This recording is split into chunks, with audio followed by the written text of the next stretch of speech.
बिस्मिल्लाहिर्रहमानिर्रहीम। अस्सलामुअलैकुम। परदेसी न्यूज़ के साथ मैं हूँ Sajid Ali. Ministry of human resource and social development, वज़ारत मवारिदिल बशरिया व तनमियतुल इज्तिमाइया के वज़ीर अहमद सुलेमान अल राजही ने सऊदी लेबर लॉ में तरामीम करने के लिए मुख्तलिफ़ इदारों की राय तलब की है। ये लेबर लॉ में तरामीम गैर मुल्कियों के लिए फ़ायदा मंद है और ये बहुत अच्छी तरामीम है। सऊदी हुकूमत इन तरामीम करने की तरफ क्यों जा रही है? आप लोगों को पहले भी मैंने काफ़ी वीडियोस में बताया था कि सऊदी हुकूमत विजन 2030 पर खुसूसी तवज्जो दे रही है और विजन 2030 के अहदाफ को हासिल करना सऊदी हुकूमत की अव्वलीन तरजीह है। विजन 2030 में एक चीज़ ये भी है कि सऊदी नाइजेशन कि सऊदी अरब पर हर चीज़ में सऊदियों का लाजमी हिस्सा, यानी हर चीज़ पर सऊदियों का कंट्रोल होना ज़रूरी है। इसी तरह सऊदी हुकूमत गैर मुल्कियों से पर इन्हिसार कम करना चाहती है और सऊदियों को ज़्यादा से ज़्यादा रोज़गार देने की तरफ जा रही है, ताकि इसके फ़ायदा ये है कि एक तो गैर मुल्कियों से इन्हिसार कम हो जाएगा, दूसरा सऊदी अरब में बेरोज़गारी कम हो जाएगी और सऊदियों को ज़्यादा से ज़्यादा रोज़गार के मौक़े मिलेंगे। अब आपके जहन में ये सवाल आया होगा कि जो तरामीम करने जा रही है हुकूमत, इसमें तो गैर मुल्कियों का फ़ायदा है, तो इसमें अब सऊदियों का क्या फ़ायदा है? तो आपको बताता चलूँ, इन तरामीम को बयान करने से पहले आपको बताता चलूँ कि ये जो तरामीम है, अगर ये मंजूर हो गए और इस पर अमल दरामद शुरू हो गया तो फिर ये तमाम के तमाम तरामीम गैर मुल्कियों के फ़ायदे के लिए, फिर जितनी भी कंपनियाँ होगी वो ज़्यादा प्रेफर करेगी सऊदी नेशनलिटी को जॉब देने के लिए, वो गैर मुल्कियों पर इन्हिसार कम करेगी, क्योंकि जो तरामीम है इसमें वर्क आवर भी कम है, काम के जो टाइम है वो उसको कम करना चाहती है, काम का फ़ीस भी ज़्यादा है और इसके साथ साथ और भी कुछ तरामीम है जो आपके साथ आगे बयान करूँगा।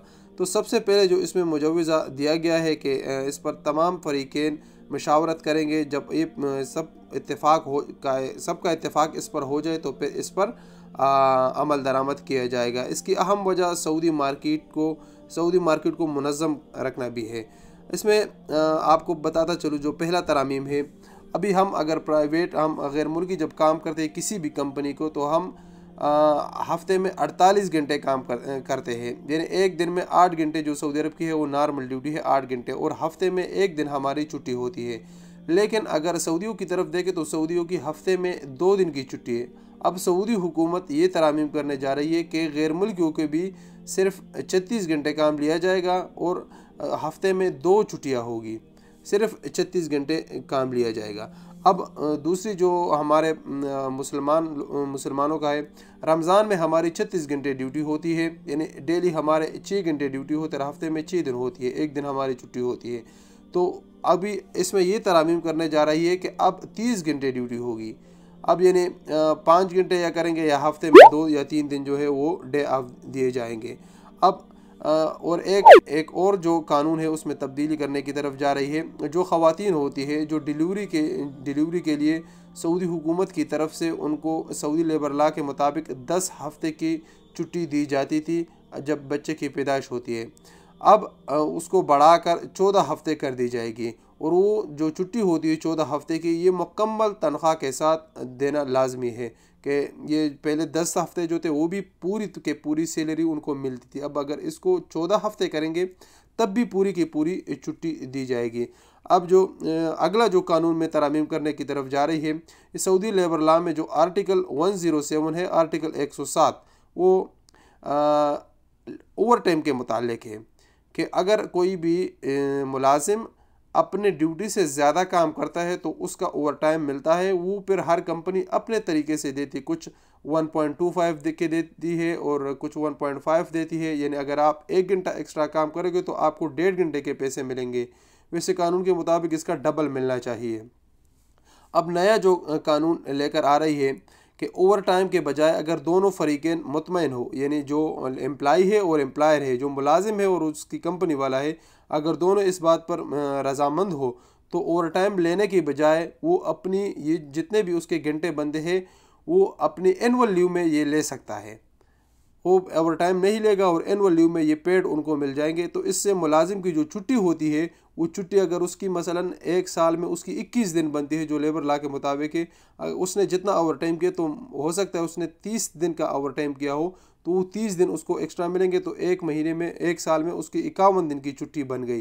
तो इसमें भी गैर मुल्कियों का काफ़ी फ़ायदा है।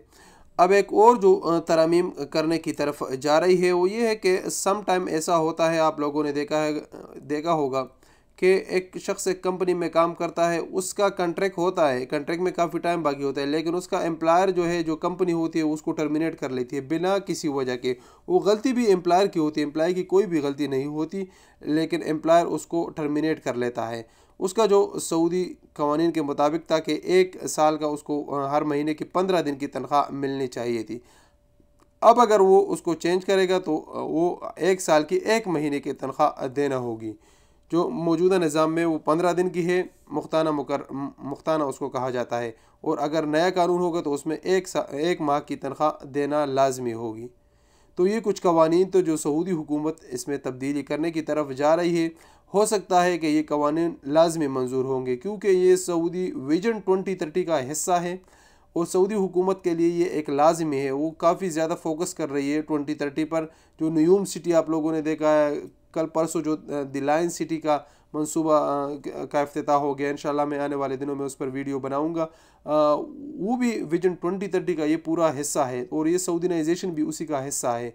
तो सऊदी हुकूमत चाहती है कि गैर मुल्कियों पर इन्हिसार कम हो जाए और ज़्यादा से ज़्यादा जॉब सऊदियों की तरफ चली जाए। आप रोज़ाना देखते हैं कि नए नए ऐसे जो जॉब्स होते हैं, अच्छे अच्छे जॉब्स, वो सब अभी सऊदियों के अंडर में है। अब गैर मुल्कियों के पास उस तरह के जॉब नहीं रहते। अस्सलाम वालेकुम व रहमतुल्लाहि व बरकातुहू।